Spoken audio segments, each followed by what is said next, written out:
حضرت یاد رکھنا، ہم نے کلمہ پیروں کا نہیں پڑھا، رسول اللہ کا پڑھا ہے، اور جو پیر رسول اللہ کے دین پہ صحیح نہیں چل رہا وہ تمہیں رسول اللہ تک کیسے پہنچائے گا؟ پیر کا کام کیا ہوتا ہے؟ پیر کا کام ہوتا ہے مرید کا ہاتھ پکڑ کے غوث پاک کی بارگاہ میں دینا۔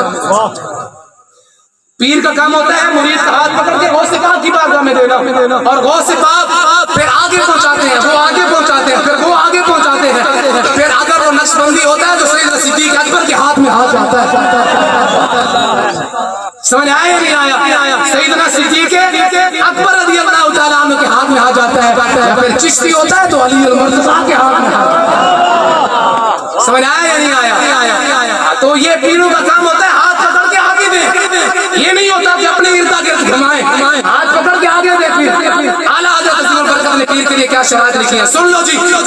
آج کے بعد جس نے پیر کا کلمہ پڑھا ہے وہ پیروں کے بعد اندھا ہو کے چلے، اور جس نے رسول اللہ کا کلمہ پڑھا ہے وہ رسول اللہ کا دین آگے ساتھ لے کے چلے۔ سمجھ آیا یا نہیں آیا؟ یہی دین ہے۔ مصطفیٰ کریم صلی اللہ علیہ وسلم نے فرمایا میرے اس دین کے بارے سے امت کے بہترین علماء ہیں۔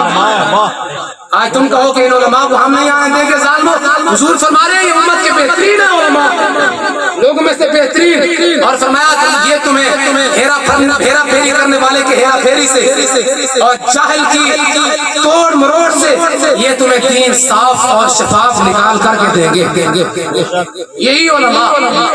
اور مصطفیٰ کریم صلی اللہ علیہ وسلم نے فرمایا العلماء ورثۃ الانبیاء، یہ انبیاء کے وارث ہیں۔ حضرت اعلیٰ حضرت عظیم البرکت نے کیا لکھا ہے سنو جی۔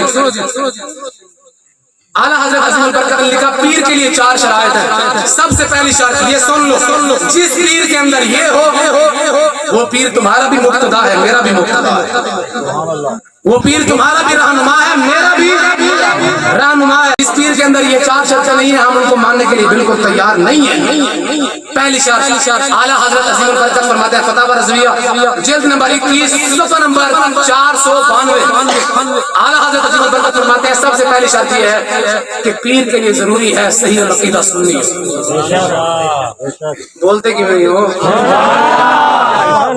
تقریر میں کر رہا ہوں یار، کہاں پہ آپ کی ٹانگ رہی ہے؟ جو پیر آئے گا میں سنبھالوں گا نا، ہم ہیں نا، ہمارے پاس رسول اللہ کا دین ہے الحمدللہ۔ میں پیر کے لیے ضروری ہے سب سے پہلے صحیح العقیدہ سننی ہو۔ سمجھ آیا نا؟ کیونکہ فرمایا بد مذہب دوزخ کے کتوں میں سے کتا ہے۔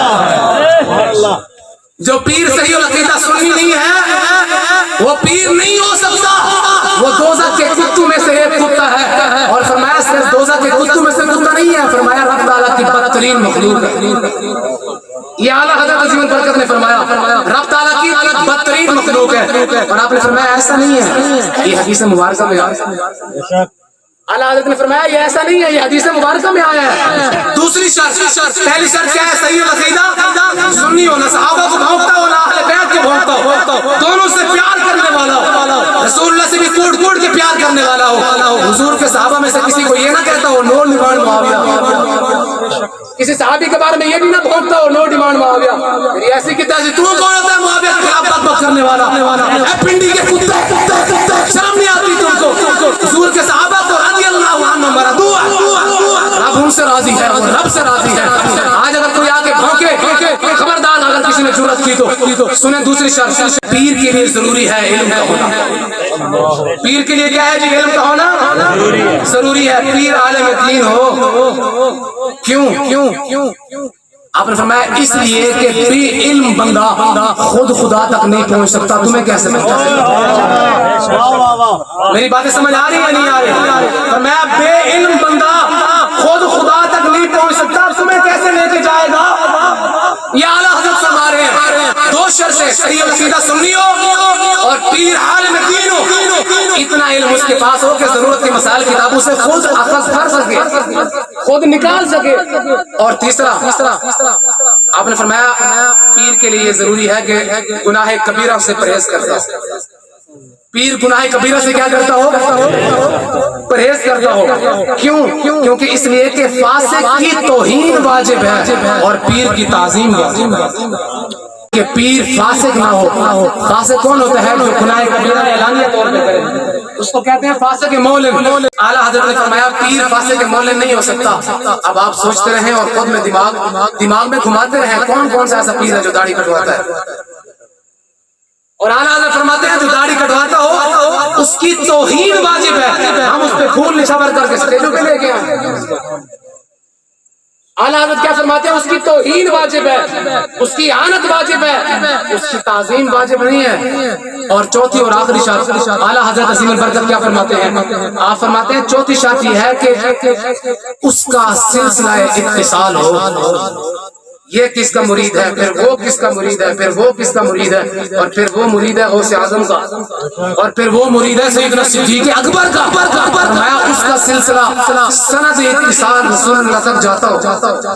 چار شرطیں کون سی ہیں؟ صحیح العقیدہ سنی ہو, عالم دین ہو, گناہ کبیرہ نہ کرتا ہو, فاسق نہ ہو, اور چوتھی شرط سلسلہ اتصال ہو, سند اتصال ہو, رسول اللہ صلی اللہ علیہ وسلم تک پہنچتی ہو اس کی سند. ایسے پیر کو تم بھی مانو اور میں بھی مانو, لیکن ایسا پیر جس کے اندر ان چار شرطوں میں سے ایک بھی نہیں ہے ہم اس کو پیر ہی نہیں مانتے. تعظیم تو دور کی بات, ہم اس کو پیر ہی نہیں مانتے. پیر تھے پیر مہر علی شاہ, پیر تھے بابا فضل شاہ کلیامی, پیر سے دادا علی جویری, اور پیر تھے سیدی غوث اعظم رضی اللہ تعالی عنہ, اور پیر تھے سخی سلطان باہو, اور پیر تھے پیر بارو کریم, اور پیر تھے پیر سواد لجپال. پیر تو ایسے تھے, ایسے پیروں کو تو ہم دل سے مانتے ہیں. اگر تم ہم کو کہو پیروں کے خلاف ہے تو تمہارا یہ دعویٰ جھوٹا ہے, کیونکہ ہم تو کہتے ہیں ہم پیروں کو مانتے ہیں, لیکن جو ہر بندہ الو پلو پیر بن جائے اور کہے ہم کو مانو, ایسا ممکن ہی نہیں.